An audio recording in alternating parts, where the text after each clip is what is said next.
Hi students, welcome back to Shortcut. So we are continuing exercise number 1.3, class 9th mathematics, chapter 1 number system.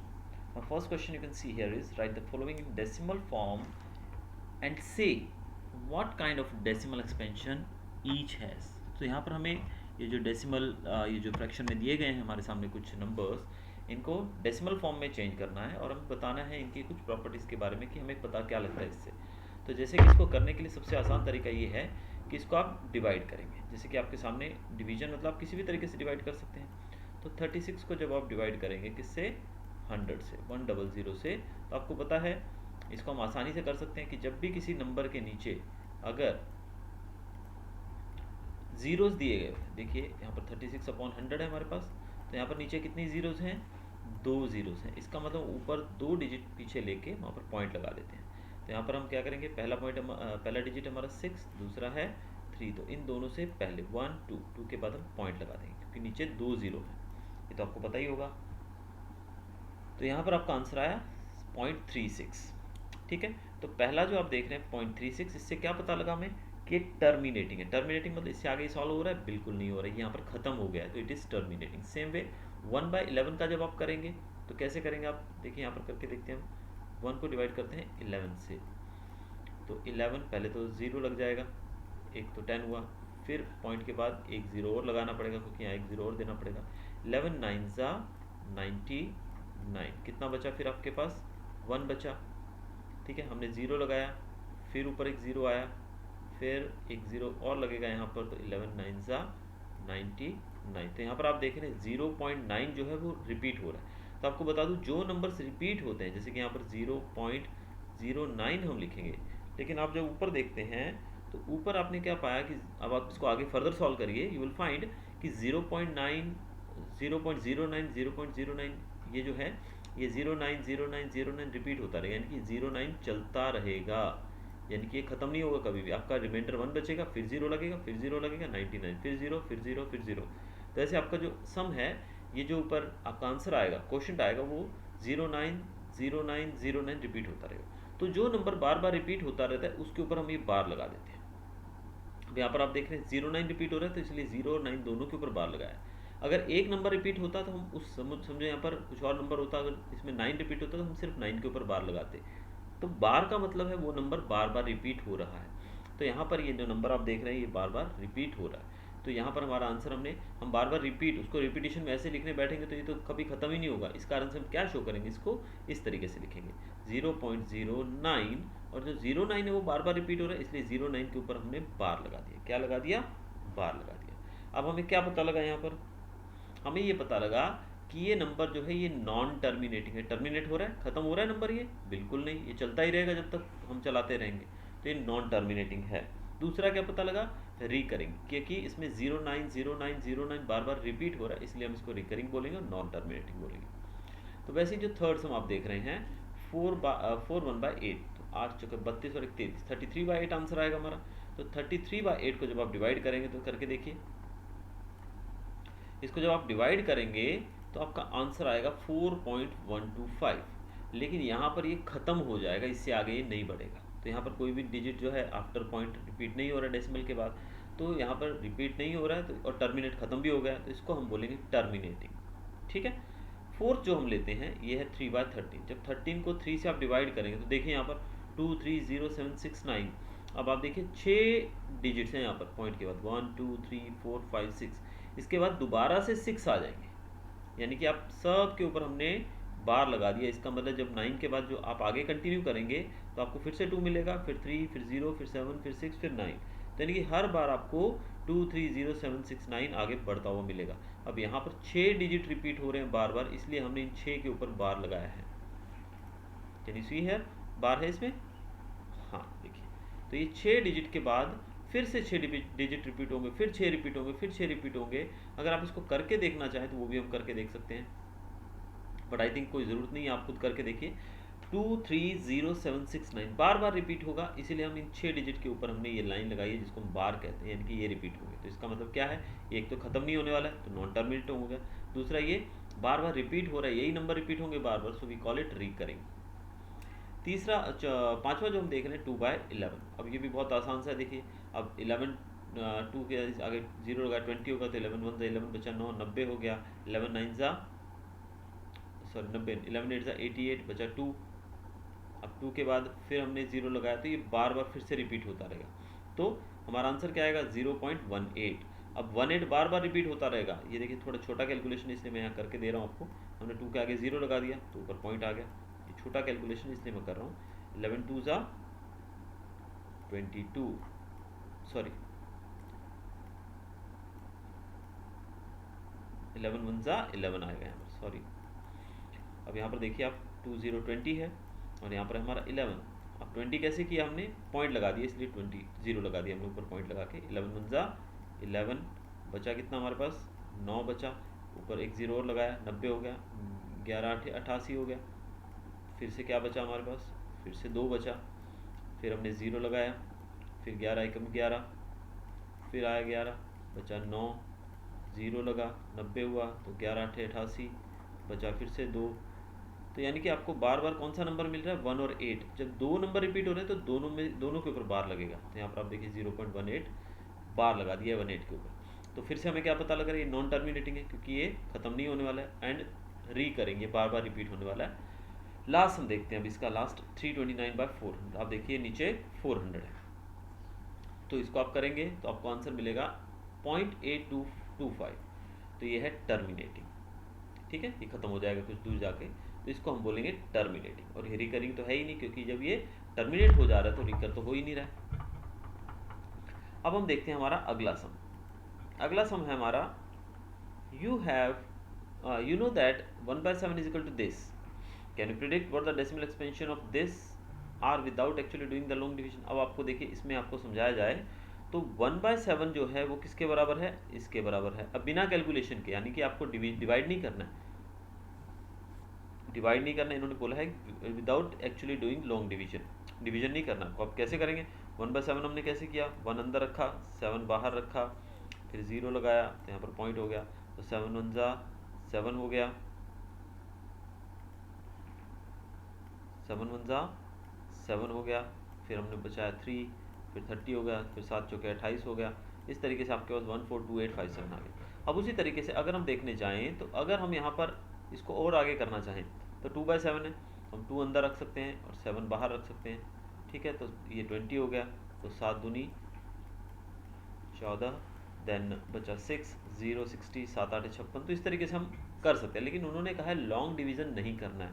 तो long division किए बिना हम कैसे करेंगे इसको, लॉन्ग डिवीज़न के बिना कैसे हो सकता है, ये हो सकता है, बिल्कुल हो सकता है, क्योंकि यहाँ पर हमारा क्या दिया गया 1/7 इसके बराबर है, तो 2/7 मतलब 1/7 का डबल, यानी कि जब आप 1/7 का डबल, तो 1/7 को 2 से, यानी कि इस नंबर को आप 2 से मल्टीप्लाई कर दीजिए, ठीक है।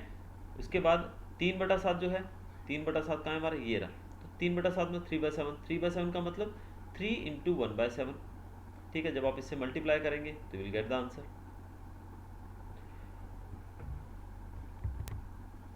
वैसे यहाँ पर 4/7 पूछा है, यानी कि 1/7 की वैल्यू आपको ये दी गई है, तो 2/7 की कितनी होगी, 2 से इसको मल्टीप्लाई कर दीजिए, 3/7 की इसको 3 से मल्टीप्लाई कर दीजिए, 4/7 की इसको 4 से मल्टीप्लाई कर दीजिए।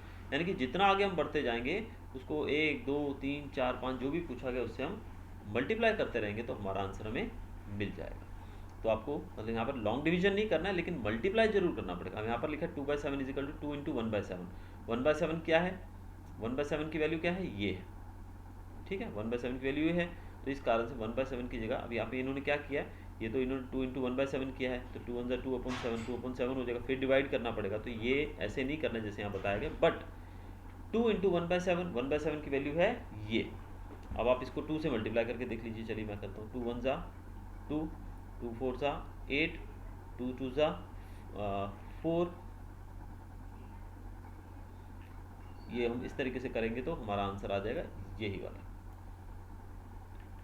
0.142857, ठीक है, इंटू 2 करके देख लेते हैं। 7 दूनी 14 का 4, 1, 5 दूनी 10 1 11 का 1, 8 दूनी 16 1 17 का 7, 1 2 दूनी 4 1 5, 2 दूनी 4 2 1 2, तो हो गया हमारा 245714। सॉरी 4 टू ज़ा 8 है, 285714, 285714। तो इस तरीके से आप इसको सॉल्व कर सकते हैं बिना परफॉर्म किए लॉन्ग डिविजन। आगे पूछा गया है express the following the form of p q where p and q are integers. अब यहाँ पर इसको पी क्यू के फॉर्म में हमें दर्शाना है। अब ये जो क्वेश्चन है ये बहुत ही इंपॉर्टेंट है और बहुत ही ईजी भी है, लेकिन थोड़ा सा हमें ध्यान देकर इसको समझने की कोशिश करनी होगी। देखिए कैसे करना है, इस सम को हम सॉल्व करते हैं। आपको दिया गया पी क्यू फॉर्म में हमें इसे शो करना है। तो जैसे मैंने आपको पिछले समय बताया कि बार 6 का मतलब कि 6 रिपीट हो रहा है। इसका मतलब क्या है, बार 6 का मतलब कि 0.66666 आगे डॉट डॉट डॉट डॉट लगा दीजिए, यानी कि ये 6 बार बार रिपीट हो रहा है।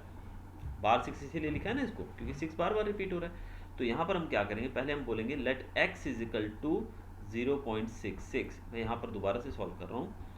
हम लिखेंगे let x is equal to 0.666। हमने 3 6 लिख दिया, उसके बाद डॉट डॉट दे दीजिए, भाई वो रिपीट होता रहेगा बार बार। ठीक है। अब आप यहाँ पर क्या देख रहे हैं कि ये जो 6 है, कितने नंबर है यहाँ पर, एक ही रिपीट हो रहा है, नंबर 6। तो हमें क्या करना होगा, हमें दोनों साइड को 10 से मल्टीप्लाई करना होगा, क्योंकि एक नंबर जो है हमें डेसिमल के उस तरफ लेके जाना है। ठीक है। एक नंबर डेसिमल के उस तरफ ले जाने के लिए हम क्या करें, जैसे हम डेसिमल हटाने के लिए नीचे 0 लगाते हैं, वैसे यहाँ पर डेसिमल कि इस तरफ ले जाने के लिए हम मल्टीप्लाई करेंगे। तो यहाँ पर हमारे पास एक ही नंबर है, तो उस एक नंबर को, क्योंकि आपको एक नंबर कैसे पता लगेगा, जब यहाँ देखेंगे बार, अब तो बार से आइडिया आ जाएगी कितने नंबर के ऊपर बार है।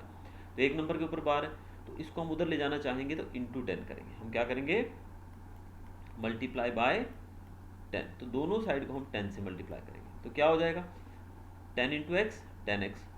आप इसको मत देखिएगा, 10 इंटू एक्स ये हो गया आपका 10x इज इक्वल टू, यहाँ 10 से मल्टीप्लाई करेंगे तो ये हो जाएगा हमारा 6.66।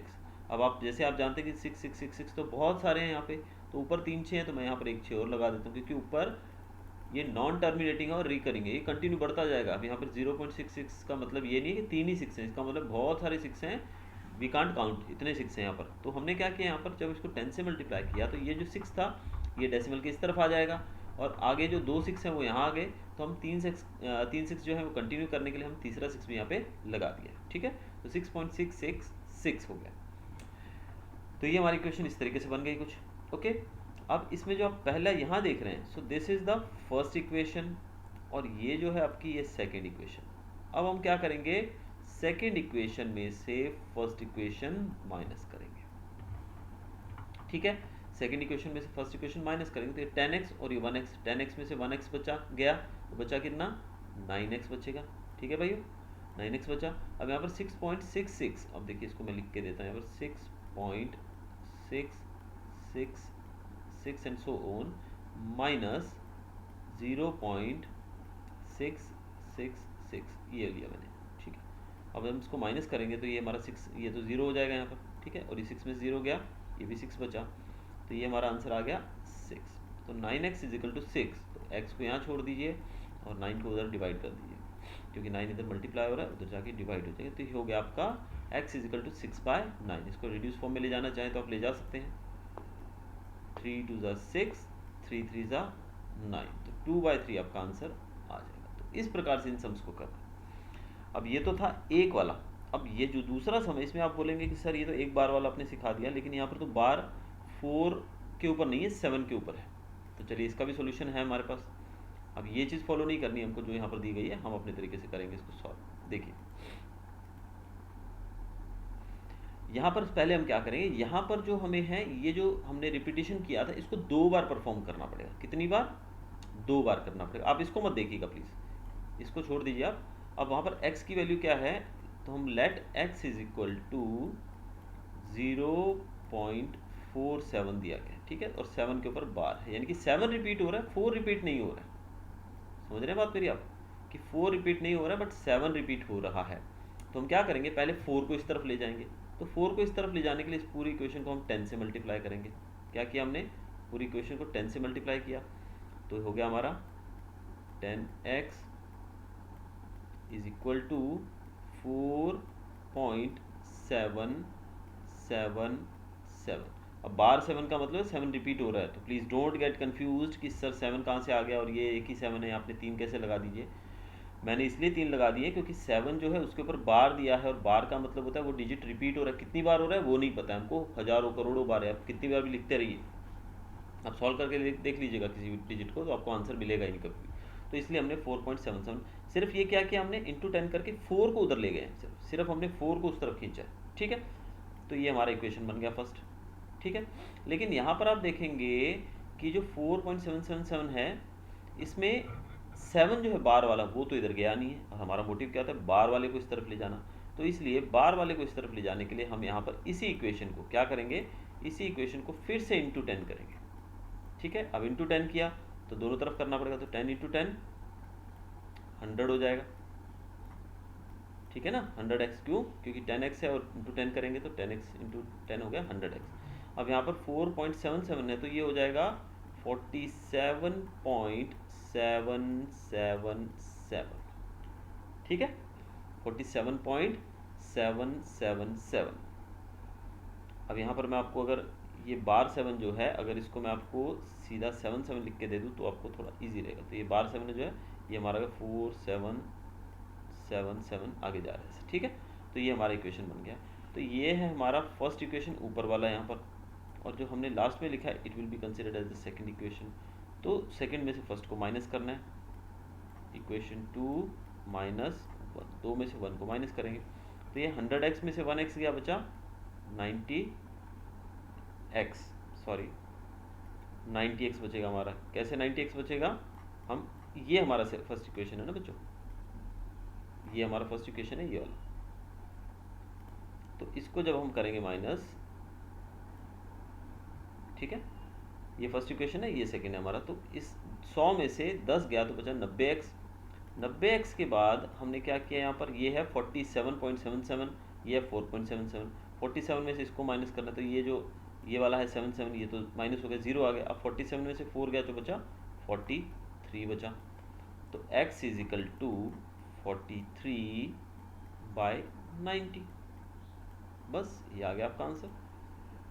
होपफुली आपको समझ आ गया होगा, क्योंकि सिंपल चीज़ इतनी है कि पहले अगर बार 1 या 2 के बाद, अगर सपोज यहाँ पर बार 2 डिजिट के बाद होता, सपोज यहाँ पर 47 की जगह पर होता है 447 होता, 447 और 7 के ऊपर ही बार होता, तो 2 डिजिट पहले थे, तो पहले हम इंटू 100 करके उन दोनों डिजिट को उस तरफ ले जाते और फिर बार वाले को ले जाते, ठीक है।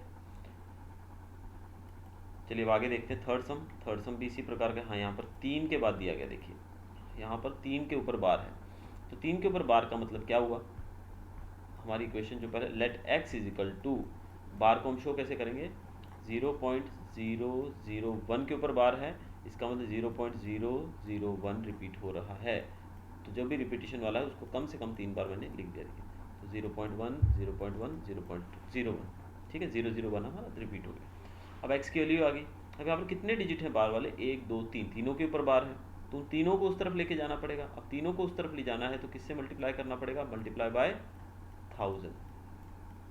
तो जब हमने 1000 से मल्टीप्लाई किया तो 100x की जगह हो जाएगा हमारा 1000x हो जाएगा ना भाई। और दूसरी तरफ जो है हमारा ये हो गया हमारा 1000x, और दूसरी तरफ जब हमने इसको किया तो वो हो जाएगा हमारा ये तीनों, यानी कि ये जो पहला है पूरा टुकड़ा 001 वाला, ये इस तरफ आ जाएगा पॉइंट के। तो अगर इस तरफ आ जाएगा तो क्या बन जाएगा, 001.001। अब यहाँ पर 001 है तो पॉइंट से पहले 00 का तो मतलब नहीं है, तो हम इसको 1 पॉइंट भी लिख सकते हैं ना डायरेक्ट। हम इसको लिख सकते हैं कैसे, 1 पॉइंट, क्योंकि ये 2 0 हैं, ये पॉइंट की तरह आ जाएंगे तो इनका तो कोई वैल्यू नहीं, क्योंकि अगर ये 1 के उस तरफ हो तो फ़र्क पड़े, लेकिन ये 1 के इस तरफ है, तो ये जब इधर आ जाएगा तो बन जाएगा 001, यानी कि 1 ही हुआ। आगे जो है सेम टू सेम हम लिखेंगे 001 001 001, रिपीट हो रहे हैं वही डिजिट्स, ठीक है। अब ये हमारी बन गई सेकंड इक्वेशन। ये ऊपर जो आपकी फर्स्ट है, अब सेकंड में से फर्स्ट को माइनस करिए, 1000x में से 1x गया तो बचा 99x, 999x is equal to, अब इसमें से ये जो आप देख रहे हैं पहला 001 001 001, ये तो सेम है दोनों जगह 0010, तो इसमें से इसको माइनस किया तो ये 0 हो गया, लेकिन यहाँ पॉइंट के इधर 1 है, इधर पॉइंट के इधर 0, तो 1 में से 0 हो गया तो 1 ही बचेगा। तो x इजिकल टू 1/999। तो इस तरीके से आप आसानी से इसको कर सकते हैं। होपफुली आपको समझ आ गया होगा। अब सपोज अगर मैं आपको एक थोड़ा सा इसके बारे में और जानकारी दे देता हूँ कि जैसा हमने ये किया है, अभी सपोज यहाँ पर दिया गया होता कोई और डिजिट, सपोज यहाँ पर कोई और डिजिट ले लीजिए जहाँ पर 2 के बाद 0 दिया गया, सपोज इसी को ले लें हम। अगर ये 001 की जगह पर होता, ये 001 बार की जगह पर होता 001 बार, यानी कि 1 रिपीट होता, ये 2 नहीं होता। तो क्या करते हम, इंटू 100 करते। पहले इंटू 100 करने पे ये दोनों जीरोस जो थे ये उस तरफ चले जाते पॉइंट के, फिर एक स्टेप हमारा बढ़ जाता, फिर हमें इस 1 को उधर ले जाने के लिए इंटू 100 फिर से दोबारा करना पड़ता। आपको बार बार मैं एक ही चीज़ बता रहा हूँ कि जो बार है, बार बताता है जितने डिजिट के ऊपर बार है, इसका मतलब वो डिजिट जो है वो रिपीट हो रहे हैं। बार का मतलब वो डिजिट्स रिपीट हो रहे हैं। तो चलिए बढ़ते हैं अब अगले सम की तरफ। यहाँ पर पूछा गया है express this in the form of p Q. अब देखिए ये जो सम है यहाँ पर बार नहीं लगाया इन्होंने, लेकिन हमें क्या दिख रहा है कि भी 9 जो है बार बार रिपीट हो रहा है। तो हम समझ सकते हैं कि 0.09 ये बार आ गया। देखिए बार 9 मतलब 9 बार रिपीट हो रहा है ऑब्वियसली, ठीक है। अब जैसे हमने पहले किया वही, let x is equal to 0. आपको बार में नहीं लिखना, आपको यहाँ पर इस प्रकार लिखना 0.9, एटलीस्ट 3 डिजिट्स डाल दीजिए, ठीक है। तो x is equal to this. अब 9 को 1 को हम उधर ले जाना पड़ेगा, तो इंटू 10 करेंगे दोनों तरफ। इंटू 10 किया तो हो गया ये यहाँ पर 10x इज इक्वल टू 9.999। अब यहाँ पर आपके 2 9 बचते हैं, लेकिन मैंने तीसरा 9 लगा दिया है ताकि ये दोनों सेम रहे। अब ये 2 में से 1 को माइनस करेंगे तो हाँ 10 में से 1x गया तो बचा 9x, और यहाँ पर ये दोनों तो कैंसिल हो गए, 9 में से 0 गया तो 9 बचा। तो x जो है उसको यहाँ छोड़ दीजिए और इधर 9 के नीचे 9 जाके डिवाइड हो जाएगा, तो आपका आंसर आ जाएगा 1। तो ये आपका आंसर आ गया, ठीक है। Next, what can the maximum number of the digit be in the repeated block digit? Repeated block of digits पूछ रहे हो, रिपीट कितनी बार होगा। तो सिंपल है भाई, इसको आप डिवाइड करके देखिए। 1 को डिवाइड करिए 1000 से, कितने से, सॉरी 17 से। अब यहाँ पर हम करके भी देख सकते हैं अगर करना हो तो। 1 डिवाइडेड बाय 17, तो यहाँ पर 0 लगेगा पहले, तो यहाँ पर आ गया पॉइंट के बाद एक 0 आ गया, तो एक 0 और आ गया हमारा, ठीक है। 17 5 हो जाएगा, ठीक है। इस तरीके से करके आपको जो समय काफ़ी लंबा समझाएगा, यानी कि रिपीट कितने डिजिट हो रहे हैं देखिए यहाँ पर 1 2 3 4 5 6 7 8 9 10 11 12 13 14 15 16, तो 16 डिजिट तक ये रिपीट होगा। अब जब यहाँ पर आपका 7 आ गया, उसके बाद फिर से ये दोबारा चालू हो जाएगा, फिर 0 आएगा, फिर 5 आएगा, फिर 8, ये पूरे 16 डिजिट फिर दोबारा आएंगे, फिर तीसरी बार फिर से ये 16 डिजिट है, और ये निरंतर आते ही रहेंगे 16 डिजिट। तो यहाँ पर पूछा गया कितने डिजिट के बाद ये रिपीट हो रहा है, रिपीटिंग कितने डिजिट हैं, तो हमारा आंसर आएगा 16 डिजिट बार बार रिपीट हो रहे हैं, इसीलिए इनके ऊपर हमने बार लगाया। 6 हम देखते हैं अभी। Look at several examples of rational numbers in the form P Q where p and q are integers with no common factors other than 1 and having terminating and decimal representation expansion. Can you guess what property q must satisfy? अब q के बारे में पूछा गया है। अब यहाँ पर अगर देखें हम, ये 2/5 है, या ये 3/2 है, ये 7/8 है, या 7/10 है। अब यहाँ पर हमें क्या दिख रहा है कि all the denominators are either 2 and 5। यहाँ पर डिनोमिनेटर 2 या 5। अब इसके एक चीज़ ये भी आपको बता दूँ कि जो बॉटम डिजिट रहता है उसके 0, यानी कि वो अगर 10 बन सकता हो, या 100 बन सकता हो, या 1000 बन सकता हो, तो हम ऊपर डेसिमल, जैसे कि सपोज हमारे पास अगर क्वेश्चन लेते हैं हम 8/40 लिया समझे, ठीक है। तो 40 का हम 1000 बना सकते हैं, क्योंकि हम 40 का 10 नहीं कर सकते, पीछे नहीं जा सकते, आगे जा सकते हैं। तो 40 इंटू 5 करेंगे तो ऊपर भी इंटू 5 करना पड़ेगा, ठीक है। तो ये हो गया 8 5 40, और 40 5 4 5 20, यानी कि 200 हो गया, ठीक है। अभी भी डेसिमल नहीं हट सकता है, हाँ डिवाइड करके जरूर हटा सकते हैं। अब 200 को फिर से 5 से मल्टीप्लाई कीजिए, और 40 को भी 5 से मल्टीप्लाई कीजिए। अब 200 को 5 से क्यों किया कि 200 इंटू 5 हो गया 1000, तो ये हो गया आपका 1000, यानी कि आपके 1 के आगे 0 0 आगे, वैसे ही 40 × 5 कितना हो गया, 5 के 20, 200। ठीक है, अब 2 0 ऊपर कट गए। ठीक है, बचा 2/10, क्या बचा 2/10, यानी कि नीचे 1.10 है, तो इस कारण से हमारा आंसर आएगा 0.2। तो हमने किस प्रकार से यहाँ देखा कि जो नीचे का डिजिट रहता है अगर वो 1000 तक या 10 तक या 100 तक मल्टीप्लाई हो सके, हाँ इसको 100 तक भी आप कर सकते हैं। कैसे, 40 × 2 करेंगे 80 हो जाएगा, लेकिन 2.5 करेंगे तो होगा, तो 2.5 हम डेसिमल से मल्टीप्लाई ज़्यादातर नहीं करते हैं, तो इस तरीके से आप 1000 फॉर्म में ले जा सकते हैं। तो यहाँ पर अगर बॉटम में आपके पास 5 है, क्योंकि 5 का आपको पता है 5 × 2 10 हो जाएगा, अगर 5 है तो 5 का × 2 करोगे तो 10 हो जाएगा, तो डेसिमल हट जाएगा ऊपर से। दूसरा है हमारा 5, तो 5 का भी 5 × 2 10 हो जाएगा। बाकी तो कोई नंबर नहीं है ना 1 से 9 के बीच में जिसका आप 10 बना सकें। 1 का 10 बन सकता है, वो तो ठीक है ही, हमको पता है बॉटम में 1 हो, तो 2 का 10 बन सकता है, 3 का नहीं, 4 का नहीं, 5 का बन सकता है, 6 7 8 किसी का नहीं बन सकता है। तो 5 और 2 हो तो हम इसको इस प्रकार से कर सकते हैं। तो यहाँ पर एक प्रॉपर्टी ये भी बताई जाती है कि अगर यहाँ पर नीचे 5 और 2 रहे तो आप इसको डेसिमल फॉर्म से खारिज कर सकते हो, यानी कि वो 0.4 जैसे यहाँ पर आंसर आया हुआ है, ये कैसे आया, 2/5 दिया है, देखिए 2/5 है, इसको डिवाइड करने की जरूरत नहीं है, 5 × 2 कीजिए और इधर भी × 2 करिए, तो हो गया आपका 4/10। 4/10 मतलब नीचे 10 आ गया, तो 0.4 आंसर आ गया। तो इस तरीके से आप इसको कर सकते हैं। तीसरा क्वेश्चन जो दिया गया सेवंथ वाला, write 3 numbers whose decimal expansions are non terminate non recurring. आपको 3 ऐसे नंबर्स ढूंढने हैं जिनके जो डेसिमल एक्सपेंशंस है वो नॉन टर्मिनेटिंग हो, यानी कि वो खत्म ना हो कभी भी, वो चलते रहें, निरंतर चलते रहें, एंड नॉन रिकरिंग कि वो रिपीट भी ना हो। तो ऐसे नंबर्स हमें ढूंढने पड़ेंगे। तो यहाँ पर इसके एग्जांपल दिए गए, देखिए 7.314। अब यहाँ पर कोई भी डिजिट ये नॉन टर्मिनेटिंग है, ये आगे चलता ही जा रहा है लेकिन रिपीटिंग नहीं है। देखिए कोई भी नंबर रिपीट नहीं हो रहा है बार बार, आप देखिए नंबर रिपीटिंग नहीं है, रिकरिंग नहीं है, जिसको हम बोलते हैं कि बार लगाते हैं इसको, ऐसा कुछ नहीं है। वैसे इसमें भी है पाए जो है, अब इसके बारे में क्वेश्चन पूछा जाता है कि पाए जो है, पाए को हमने यहाँ पर इसको इर्रेशनल नंबर में लेते हैं। देखिए पाई की वैल्यू क्या लेते हैं हम लोग, 22/7, या फिर हम लेते हैं 3.14। ठीक है, 3.14 इसको हम रेशनल नंबर में लेते हैं। ठीक है, क्यों लेते हैं रेशनल नंबर में, एक्चुअल में रेशनल तो है ही नहीं भी, क्योंकि ये 22/7 जो है इसकी अप्रोक्सीमेट वैल्यू हम 3.14 लेते हैं, अदरवाइज ये नंबर जो है ये कंटिन्यूस चलता ही रहेगा। तो पाई को आप देखोगे तो पाई को जब आप करते रहोगे डिवाइड, तो डिवाइड ये कंटिन्यू आगे बढ़ता रहेगा, ये टर्मिनेट नहीं होगा, नॉन टर्मिनेट रहेगा, नॉन रिकरिंग रहेगा।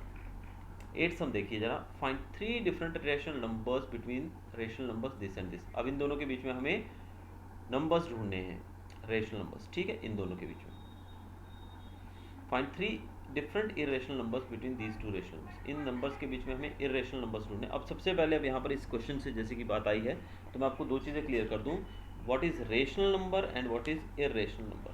वैसे तो हम पिछले वीडियो में देख चुके हैं, लेकिन अगर आपको पहचानना हो कि रेशनल नंबर किसे कहते हैं और इरेशनल किसे कहते हैं, तो रेशनल कहा जाता है जिसको PQ फॉर्म में लिखा जा सकता है। किस फॉर्म में, PQ फॉर्म में, यानी कि आप किसी भी नंबर को अगर PQ फॉर्म में यानी कि फ्रैक्शन में लिखा गया हो तो उसको हम बोलते हैं रेशनल नंबर।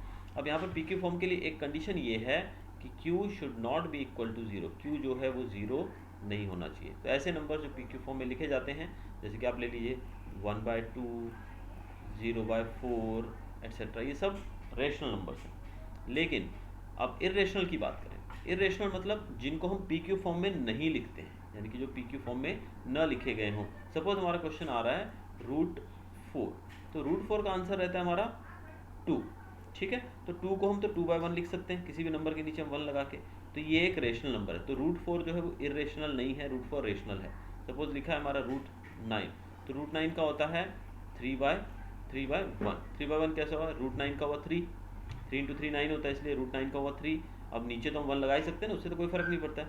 तो it is also rational number. ये कौन सा नंबर है, रेशनल नंबर है। लेकिन ऐसे नंबर्स जो रूट जिनका नहीं हो, जैसे कि √5 दिया गया, सपोज क्या दिया हुआ है √5, अब √5 होता ही नहीं है, तो इसके नीचे हम 1 नहीं लगा सकते हैं, तो this is called irrational number. ठीक है, तो रेशनल और इरेशनल में आपको पता लगा, रेशनल वो होते हैं जिनको हम PQ फॉर्म में लिख सकते हैं, और इरेशनल वो होते हैं जिनको हम PQ फॉर्म में नहीं लिख सकते हैं। ठीक है, अब यहाँ पर इन्होंने पूछा है इन 2 नंबर्स के बीच में हमें कुछ नंबर्स ढूंढने हैं, इन दोनों नंबर्स के बीच में हमें कुछ इर्रेशनल नंबर्स ढूंढने हैं। ठीक है, इर्रेशनल नंबर कैसे ढूंढेंगे भाई हम, अगर इन दोनों के बीच में, जैसे मैंने आपको पहले सिखाया कि डिनोमिनेटर सेम करके इनके बीच में 1/2, 3/2, 4/2, 5/2, 6/2 करके ढूंढ दीजिए, तो वो जो नंबर्स हम ढूंढते हैं वो रेशनल नंबर्स होते हैं। लेकिन इन्होंने क्या पूछा है, इर्रेशनल नंबर पूछा है। इर्रेशनल नंबर मतलब जो पी के फॉर्म में न लिखे जा सकते हो।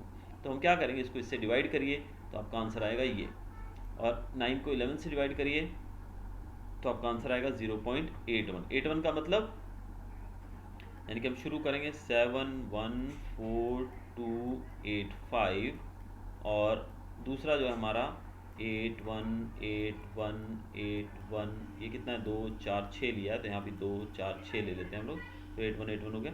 अब इसके बाद देखिए 714285, फिर 86 87 88 89 99, हजारों की संख्या में, लाखों की संख्या में इसमें नंबर आ जाएंगे, क्योंकि ये कितना है हमारा, देखिए ये है 7,14,285, यानी कि 7,14,000 है, और ये कितना है हमारा 8,18,000। ठीक है, तो इसके बीच में 1 लाख से ज़्यादा तो रेशनल नंबर हैं, तो कोई भी 3 रेशनल नंबर पूछे गए, आप कोई भी 3 लिख दीजिए अपनी मर्जी से। ठीक है, अब इसी एक्सरसाइज का लास्ट सम है यहाँ पर, classify following numbers as rational और इरेशनल। अब यहाँ पर देखिए आप 225 जो है वो एक रेशनल नंबर है। 225 रेशनल नंबर कैसे है, क्योंकि 15 इंटू 15 यानी कि √25 जो दिया गया है, √25 225 सॉरी, तो इसका हमारा आंसर आएगा 15। तो 15 जो है उसके नीचे हम 1 लगा सकते हैं, तो ये बन गया 15/1, तो ये एक रेशनल नंबर है।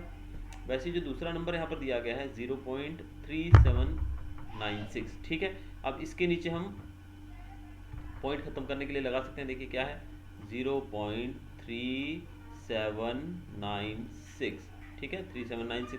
इसके नीचे अगर आप पॉइंट खत्म 1 2 3 4, तो 4 0 लगा दीजिए।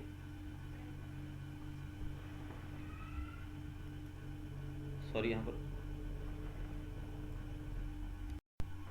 तो यहाँ पर हमारे दो जो है ये रेशनल नंबर्स हैं ये दोनों, और बाकी जो बचे हैं वो सब हमारे इरेशनल नंबर्स हैं। So hope you enjoyed the video, thanks for watching.